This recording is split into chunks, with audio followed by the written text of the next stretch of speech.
বন্ধুরা, আমি কিভাবে মোচা রান্না করলাম দেখে নিন। ফার্স্টে কড়াইটা গরম করার পর তেল দিয়ে তাতে আমি তেজপাতা দিয়ে দিলাম, একটা শুকনো লঙ্কা দিয়ে দিলাম। আমরা বেশি ঝাল খাই না তাই। তারপরে আলুগুলো দিয়ে হালকা নাড়াচাড়া করে নিলাম।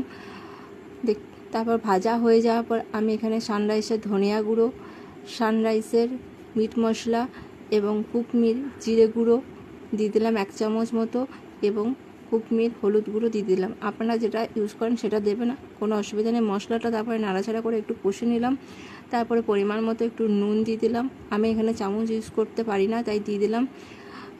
মোচাটা সিদ্ধ করে রেখেছিলাম আগে থেকে, দিয়ে নাড়াচাড়া করে ঢাকা দিয়ে দিলাম। কিছুক্ষণ পর মজে যাওয়ার পর আমি ঢাকাটা খুলে আবার নাড়াচাড়া করে নিলাম আরেকবার। তারপর জল দিয়ে একটুখানি নাড়াচাড়া করে আবার ঢাকা দিয়ে দিলাম। যখন হয়ে এলো তখন একটু নাড়াচাড়া করার পর দেখলাম হয়ে এসছে, তখন পরিমাণ মতো চিনি দিয়ে দিলাম এবং সানরাইসের গরম মশলা দিয়ে আর একটু নাড়াচাড়া করে মাখা করে নামিয়ে নিলাম। কেমন হয়েছে অবশ্যই জানাবেন, ভালো লাগলে শেয়ার করে দেবেন।